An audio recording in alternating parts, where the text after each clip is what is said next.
Hello दोस्तों, good morning. आशा करता हूँ आप लोग सब ठीक होंगे।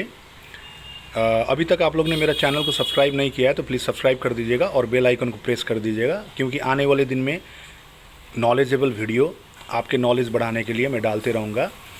आज मैं डिस्कस करता हूँ क्योंकि स्टॉक मार्केट के लिए एक ये आज का जो टॉपिक है वो काफ़ी रेलिवेंट है, सांदर्भिक है। तो वीडियो को पूरा देखिएगा, आपको समझ में आ जाएगा।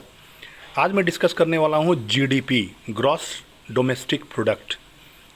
इसको बोलते हैं कुल गृहस्थ उत्पादन। तो जीडीपी बहुत समय में हम लोग सुनते हैं, बहुत बार सुनते हैं कि जीडीपी बढ़ गया है, जीडीपी घट रहा है। तो कोई भी देश का जीडीपी क्या होता है और इसको कैसे कैलकुलेट किया जाता है, आज मैं उसके विषय में डिस्कस करने जा रहा हूँ।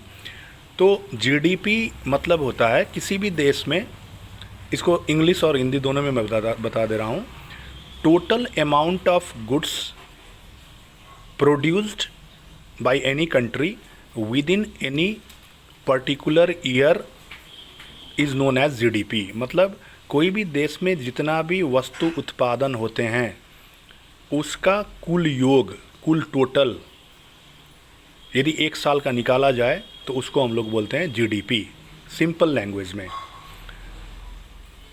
और इसमें किया क्या जाता है कि जितने भी वस्तु उत्पादन होते हैं, और वस्तु का मतलब यहाँ आता है फिनिश्ड प्रोडक्ट। जैसे जो प्रोडक्ट वर्क इन प्रोग्रेस में रहते हैं, मतलब प्रोसेसिंग में रहते हैं, इंडस्ट्रीज़ में, फैक्ट्री में रॉ मटेरियल हो गया, वर्क इन प्रोग्रेस हो गया। वर्क इन प्रोग्रेस मतलब रॉ मटेरियल और फिनिश्ड प्रोडक्ट, अंतिम वस्तु के बीच का जो प्रोसेस होता है उसको वर्क इन प्रोग्रेस। कभी कभी हम लोग देखते हैं रॉ मटेरियल प्रोसेस होते हैं, बीच का जो मटेरियल होता है प्रोसेस होने के बाद, रॉ मटेरियल प्रोसेस, उसको भी स्टोर किया जाता है, तो उसको काउंट नहीं किया जाता है इसमें।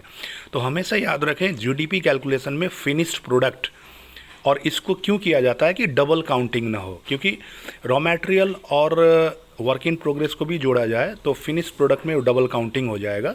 तो एरर ऑफ डबल काउंटिंग को हटाने के लिए फिनिश्ड प्रोडक्ट का जो मार्केट प्राइस है, ध्यान दे के रखिए, मार्केट में जो प्राइस चल रहा है, तो फिनिश्ड प्रोडक्ट का एक मार्केट प्राइस लिया जाता है और टोटल क्वांटिटी प्रोड्यूस्ड, हर वस्तु का, एवरी गुड्स, उसको मल्टीप्लाई किया जाता है उसका मार्केट प्राइस से, और उसको टोटल करने के बाद आता है ग्रॉस डोमेस्टिक प्रोडक्ट।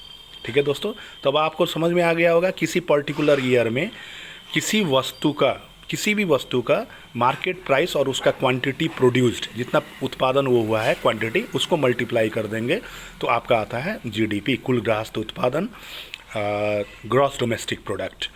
अब आइए दोस्तों जानते हैं ग्रॉस डोमेस्टिक प्रोडक्ट कितने तरीके से कैलकुलेट किया जाता है। How many ways are there to calculate GDP. तो बेसिकली जीडीपी 3 तरीके से कैलकुलेट किया जाता है। पहला तरीका है प्रोडक्ट मेथड, उत्पादन विधि। तो प्रोडक्ट मेथड में, जैसे अभी मैंने बताया, प्रोडक्ट मेथड में किसी पर्टिकुलर ईयर में कितना क्वांटिटी प्रोड्यूस हुआ है किसी पर्टिकुलर देश में, उसको क्वांटिटी से मार्केट प्राइस से मल्टीप्लाई किया जाता है और उसका टोटल ही होता है GDP under product method. Product method से जीडीपी ऐसे निकाला जाता है। दूसरा मेथड होता है इनकम मेथड, आय विधि। तो इनकम मेथड में नाम से क्लियर है, किसी भी देश में वहाँ का सिटीजन्स द्वारा, वहाँ के इंडिविजुअल्स, हाउस होल्ड द्वारा कितना कमाई हुआ है एक साल में, टोटल इनकम, चाहे वो सैलरी इनकम हो, चाहे वो किसी भी तरह का इनकम हो, हाउस होल्ड और इंडिविजुअल्स का, वो इनकम का टोटल जो होता है, वो इनकम का टोटल को बोला जाता है जीडीपी अंडर इनकम मेथड। और इसमें दूसरा विधि है जिसमें माइनस टैक्स भी किया जाता है, क्योंकि टैक्स जनरली हाउस होल्ड और सिटीजन्स यूज़ नहीं करते हैं। तो पर्सनल इनकम्स माइनस टैक्सेस करने के बाद जो फिगर बन के आता है उसको टोटल कर दिया जाए तो वो भी जीडीपी है, मगर वो इनकम मेथड द्वारा निकाला गया जीडीपी है। तो हर मेथड का अपना इम्पोर्टेंस है। तो आने वाले वीडियो में और डिटेल में वीडियो बनाऊंगा जीडीपी के विषय में। कि क्या चीज़ का क्या इम्पोर्टेंस है। तो देखिए, यदि आप स्टॉक मार्केट में है, कैपिटल मार्केट में है, तो थोड़ा बहुत आपको इकोनॉमिक्स का, अर्थशास्त्र का भी नॉलेज होना ज़रूरी है। जैसे कि मैं अर्थशास्त्र का स्टूडेंट हूँ, इकोनॉमिक्स का स्टूडेंट हूँ, तो आने वाले दिन में मैं इकोनॉमिक्स का टॉपिक भी डालते रहूँगा ताकि आपको स्टॉक मार्केट एनालाइज करने में आसानी हो। और थर्ड मेथड है एक्सपेंडिचर मेथड, खर्च विधि। तो एक्सपेंडिचर मेथड में जीडीपी कैसे कैलकुलेट किया जाता है? तो किसी भी देश में जीडीपी यदि खर्च मेथड, एक्सपेंडिचर मेथड से कैलकुलेट करना है तो 3 आइटम को जोड़ा जाता है। GDP is equal to C plus I plus ji.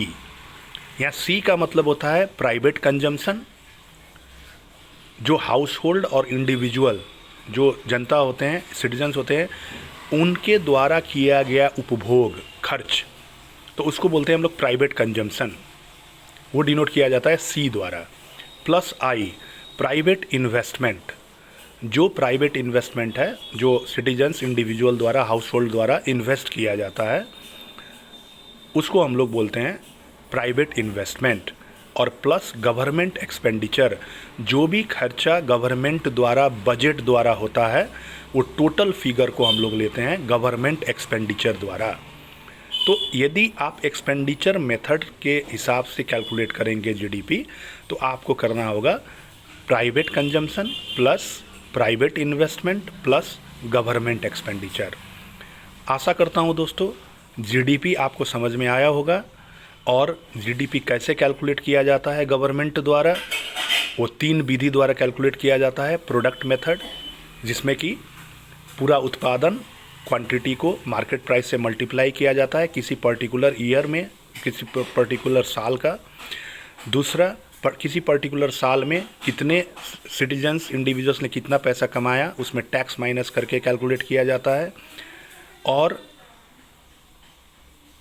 Last में खर्च विधि द्वारा, एक्सपेंडिचर मेथड द्वारा private consumption, private investment plus private government expenditure द्वारा कैलकुलेट किया जाता है। दोस्तों, अभी तक चैनल सब्सक्राइब नहीं किए हैं तो प्लीज़ रिक्वेस्ट है चैनल सब्सक्राइब कीजिए, क्योंकि आने वाले दिन में ऐसे ही नॉलेजेबल वीडियो मैं डालते रहूँगा। Thank you all of you, have a nice day.